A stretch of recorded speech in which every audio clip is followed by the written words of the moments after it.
संविधान और लोकतंत्र बचाने बेरोजगारी व सांप्रदायिकता के सवाल पर दिल्ली में जुटे नौजवान संगठन। खबर दिल्ली से है, जहां विगत शनिवार को ऑल इंडिया यूथ फेडरेशन के आह्वान पर एक कन्वेंशन आयोजित किया गया। यहां बता दें कि देश भर में नौजवानों की बड़ी आबादी है, लेकिन उनके सवाल चर्चा में नहीं है। इसलिए विपक्ष के इंडिया गठबंधन से जुड़े तमाम नौजवान संगठन दिल्ली में voice of young India convention में जुटे। देश भर में नौजवानों की बड़ी आबादी है, लेकिन उनके सवाल चर्चा में नहीं है। इसलिए विपक्ष के इंडिया गठबंधन से जुड़े तमाम नौजवान संगठन दिल्ली में voice of young India convention में जुटे। इसका आयोजन ऑल इंडिया यूथ फेडरेशन ने किया था।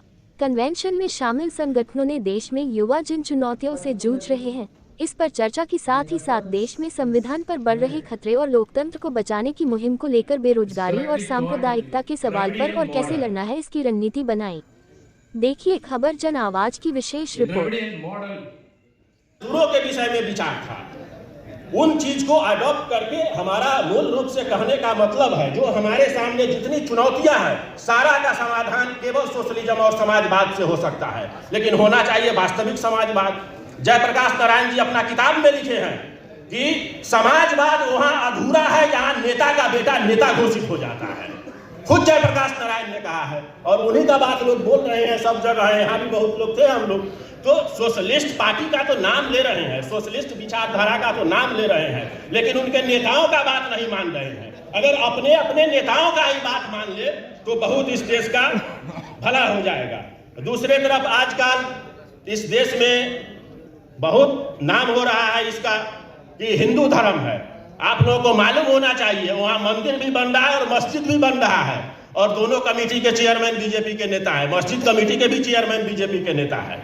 तो आज तो बीजेपी जात का भी और धर्म का भी डिस्ट्रीब्यूटरशिप ले लिया पूरा देश का, और हर राज्य में रिटेलर पहले से है ही, और वो रिटेलर कब इनसे हाथ मिला लेगा कहना बड़ा मुश्किल है।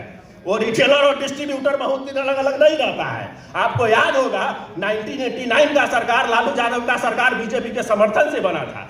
चारा घोटाला में लालू जी के साथ बीजेपी विधानसभा के मुख्य सचेतक थे, दोनों आदमी जेल गए और बगल बगल का कमरा था, इधर उधर का कमरा भी नहीं था। ध्रुव भगत जी उनका नाम है, प्रेस वाला आजकल नहीं बोलते थे। उस समय बीजेपी के प्रधान सचेतक थे और बीजेपी के बड़े नेता थे उस समय, वो भी चारा घोटाले में जेल गए। तो उनका नाम तो लोग नहीं लेता है, इनका नाम लेता है, बड़े नेता है। तो ऐसा कौन से धर्म है जो दोनों पार्टी साथ साथ नहीं निभाए? साथ फेरा तो दोनों आदमी भी लिए हैं, तो इसमें क्या बात है? आज सत्ता का केवल बात है, और हम लोग केवल सत्ता के लिए काम नहीं करते। हमारा पार्लियामेंट में कोई मेंबर नहीं है, बावजूद इसके हम लोग सरवाइव कर रहे हैं। ये है हम लोगों का। तो इसमें आज गिरिराज बाबू हैं, गिरिराज बाबू बड़े नेता हैं बिहार के।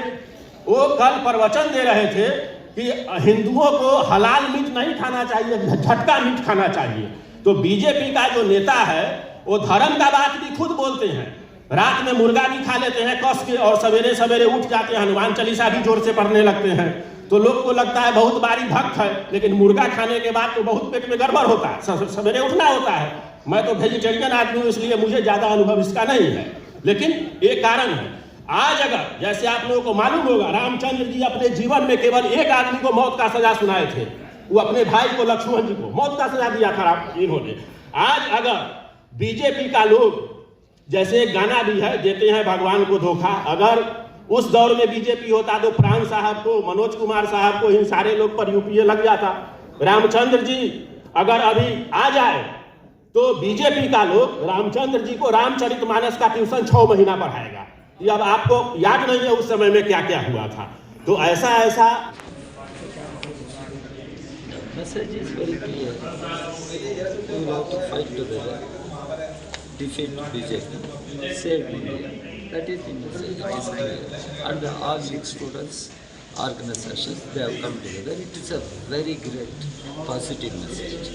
Young people want the government should be thrown out in order to save the country and constitution. It's a great message. इसे इंडिया अलायंस में सारे दल हैं अलग अलग, उसी तरह का अलायंस एक ही होता No, that don't worry about that. Seat sharing arrangement will be done at state level. Political parties are matured enough. They will negotiate and settle everything.